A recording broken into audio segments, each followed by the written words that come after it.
If you're having trouble with PvP, you want to learn more, or you're completely new to the game, this is the guide for you.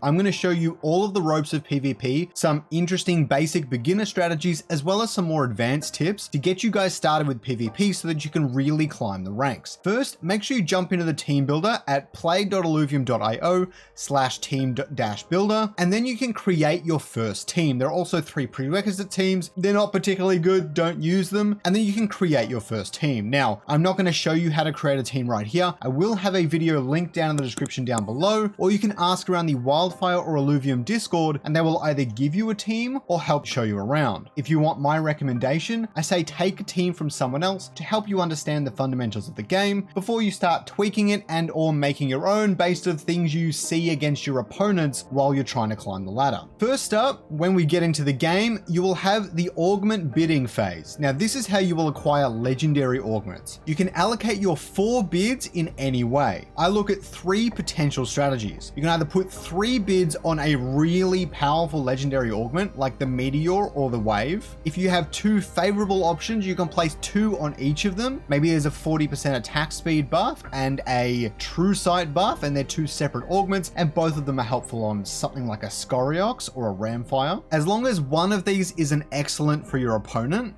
there's nothing wrong with splitting it amongst them. You will rarely have 3 things that benefit you, since 2 of them are synergy based. In my experience, the synergy based bonuses, such as add an extra fighter to your team, typically aren't that useful for either player. And that's not so much because they don't give you a great bonus, it's because your team is usually planned around already having 7 fighter, or in the more useful case, the mastery points just don't justify it when another augment would be better on that Illuvial. The exception to this is something like Inferno is really good on anything on your team that will go along with Ramfire. However, as more Illuvials are added to the game, I expect that to change. Once you get into the game, you will want to assess your opponent's team. You can click in the top right to view it at any time. Here are some basic controls for the game. You can drag your Illuvials or augments onto the board to place them. Weapons and suits are the same, but you have to drag them onto your ranger. Augments you have to drag onto any of your Illuvials, not the ranger. Synergies are shown on the left and on the right. You can hover over any of them to see their effects. Health bars are on the top corners. Obviously, once one of these gets to 0, a player loses.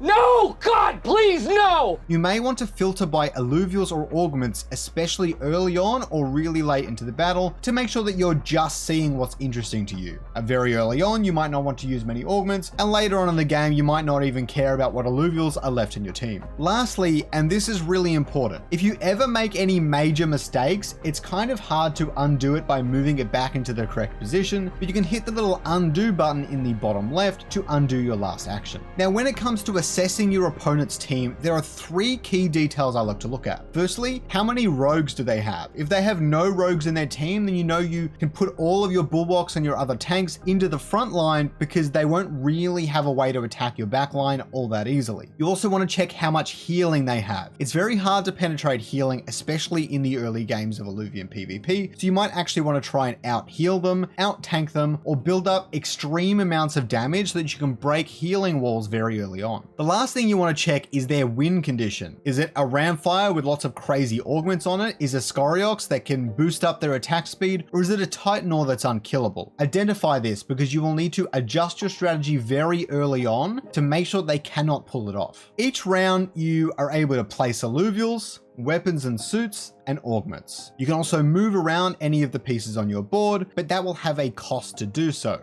It's 15% to move Illuvials, and you will lose 25% if you take them off the board entirely. Keeping in mind, this may change in future updates. And this includes any augments that are placed onto them. If you have an augment placed on your seer, for example, that cost will also be deducted when you try to remove it from the board. Each round, I would prioritize my strategy by these 3 things, in order. Get as many Illuvials and synergies on the board as possible, especially on rounds 1 and 2, and even round 3. Position Illuvials to avoid really big Omegas. Things like a Dualef or a Titanor will attack the opposite end and the furthest away Illuvial. You can bait that out quite easily with with an empath or a scion that you don't really need in the fight. Next, I would equip augments. You don't necessarily need to do this until about round 4 or 5, but only equip them if they will help you win the round. As I said, it's very expensive to change this decision if you make a bad call. Also, bond the ranger carefully. Like before, the only way to unbond the ranger is to actually sell the Illuvial you bonded to. Again, if you bonded to a Ramfire, you're going to lose mastery points just trying to unbond it, but just make sure you know what you want to bond before you even click play on ranked mode. After round 3, there will be another legendary augment round. The only difference here is optimizing your win condition. Prioritize offense or defense according to your opponent's strategy and vice versa. Do you need to make sure your Scoriox does extra damage, or do you need to try and penetrate the thick armor of Titanor extra because it's just giving you too much trouble? Optimize for these plays. On round 4 or 5, your strategy may drastically change. You may change up your board to avoid a Blazer Knight, Dual F, or Titanor Omega that could stun your entire team, and you will also want to optimize your win condition. Do you need 3 fighters for more damage, or 3 earth because you're simply dying too quickly? After each round, assess why you won or what they need to win against you, and then play accordingly. Augments, changing positioning, and swapping Illuvials will all change this in more ways than you might think. Although drastically changing your strategy can be expensive, such as moving all of your Illuvials to the other side of the board, you will find that if you are in the lead, you have a serious advantage where you can take a lot more risks than your opponent can, and don't be afraid to do so. I hope you guys learned something. I hope you now better understand how to play Illuvium PvP. If you don't know how to build a team yet, don't forget to check out my video down below, and don't forget to like and subscribe if you want to see more tutorials and guides just like this one.